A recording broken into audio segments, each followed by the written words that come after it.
Ang dami kong nilapitan, dami kong pinuntahan. Sinubukan yung mga bagay na piling ko ay mapapasaya sa akin. Ngunit sa dulo nun, bigo pa rin, wasak pa rin, malungkot pa rin. Kaibigan, subukan mo ang ating Panginoong Jesus. Sa oras na ito, tanggapin mo siya bilang Panginoon at tagapagligtas ng iyong buhay. At naniniwala ako sa oras na ito, may plano ang Panginoon sa'yo, nais kanyang baguhin, nais kanyang bigyan ng panibagong buhay. Ang tanong, kaibigan, sa oras na ito, nais mo bang tanggapin ang ating Panginoon bilang Diyos at tagapagligtas, hari ng iyong buhay? Sino po dito nagdanais tanggapin ang ating Panginoon? Pwede po bang paitaas ang iyong isang kamay? Kung nagdanais mong tanggapin yung panibagong buhay, yung panibagong pag-asa na inaalok sa iyo ng ating pong Panginoon, meron po ba? Kaya po dyan, sir, nais po bang tanggapin ang ating Panginoon? Meron po ba dyan? Ayun po, sir, nais po tanggapin ang ating Panginoon? God bless po. Meron pa po ba? Ayun po dyan. God bless po, God bless po. Yung iba po, ayun po, sir. God bless po. God bless po sa inyo. Yung iba po, sige po, di ko na po kayo papatasin ng kamay. Kaibigan, nakikita ng Panginoon kung seryoso ka. Kaibigan, sabayan mo itong panalangin na to. Ito po ay panalangin ng pagtanggap sa ating Panginoon. Arin mo itong personal mong panalangin.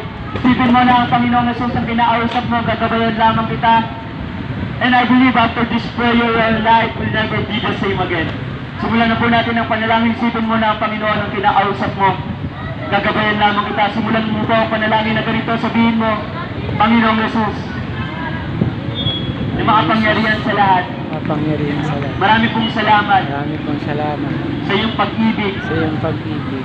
Sa iyong pag-asa. Sa iyong pag-asa. Na inaalok. Na inaalok. Patawarin mo po ako. Tawarin mo po ako. Sa lahat. Sa lahat. Ng aking mga pagkaasala. Ng aming pagkakasala.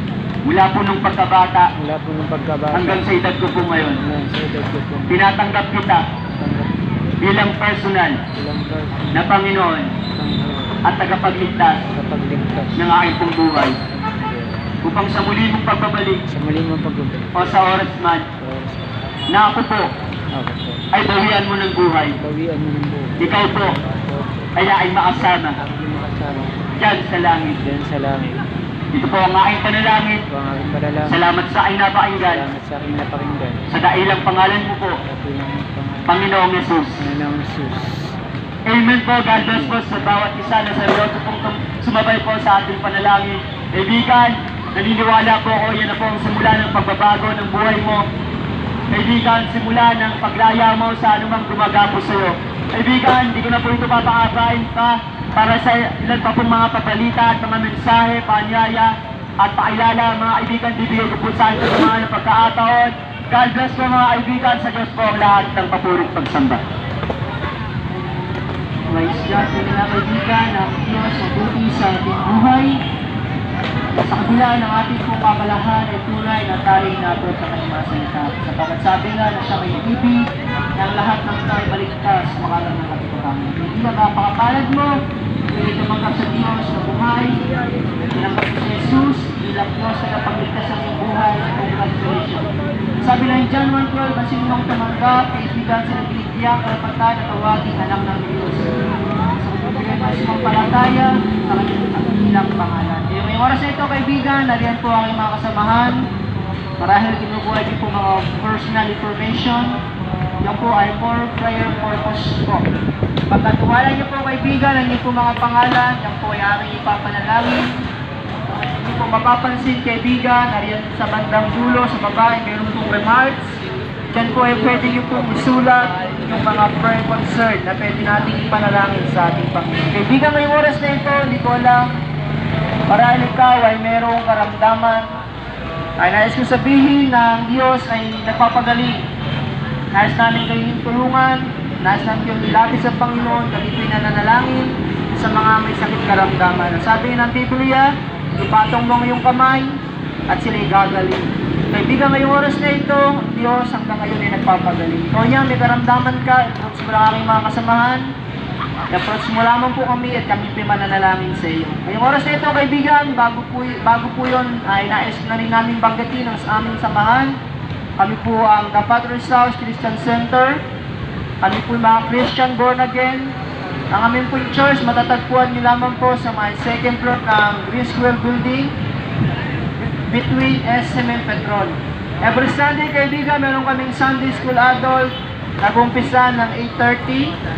At worship service, kaibigan, tuwing umaga ay nag-umpisa ng 10 a.m. At evening service, kaibigan, nag-umpisa ng 6 p.m. Kaibigan, mamaya, meron kaming gawain, ganap na 6 p.m. Evening service po, every Sunday, 3 service po yan. Isang alas 8, alas 10, at alas 6 po ng hapon. Kaibigan, bakit di mo subukan ng Diyos sa iyong buhay? Ba't di mo ipaglikod ng iyong buhay sa Panginoon? Kagaya nga na sinabi ng kasamahan ko, marahil sinubukan mo na ang lahat ng bagay. Kung hindi mo natagpuan ng iyong hinahanap. Ngayong oras na ito, marahil ikaw ay may mga plano sa iyong buhay. Biko, ba't di mo subukan ang plano ng Diyos para sa iyo na isang dakilang bagay, biyaya na walang bayan. Kaya ngayong oras na ito, kaibigan, maglingkod ka sa Panginoon kagaya ng aming ginawa. At di kami nagsisi. Ako'y dati po na mabisyo noon. Sa madaling salita, ati, kasi gusto ko magbago, hindi ko magawa. Nag-iinom, naninigarilyo, nagmamariwana, magnanakaw pa sa lugar namin. Ngunit binago, pinalaya ng ating Panginoon. Na-experience ko rin po pumatol sa kapwa lalaki. Hindi pare-paya ang sarili. Hindi nais ko sabihin na ako'y pinalaya at binago ng Diyos. Kaibigan, ngayong oras na ito, isa yan. Kaibigan, ang pagbabago ng buhay. Kaya congratulations minsan pa sa bawat tumanggap, pagpalayan tayo ng Panginoon. At every Sunday, every Wednesday nga po pala, meron din po kaming gawain ng 6 p.m. At kung kayo po kaibigan ay marahil ay mahilig sa YouTube channel, mahilig kayong manood ng mga vlogger, meron din po kami YouTube channel, kaibigan. Ang pangalan po, ang YouTube channel po namin ay Artix Channel. Search nyo lamang po yun. May logo po siyang kulay green. Ayun po ang aming pong church. Nandoon po yung mga schedule of activity namin, mga service namin na ginagawa activity sa church ay naroon po sa channel na yun, Artix Channel. Kaibigan, yung oras nito, hindi ko na po nais pakabayan pa sapagkat mayroon pa tayong gawain at naway kayo po pakadalo sa aming pong sa gawain ng Diyos, sama-sama tayong maglingkod.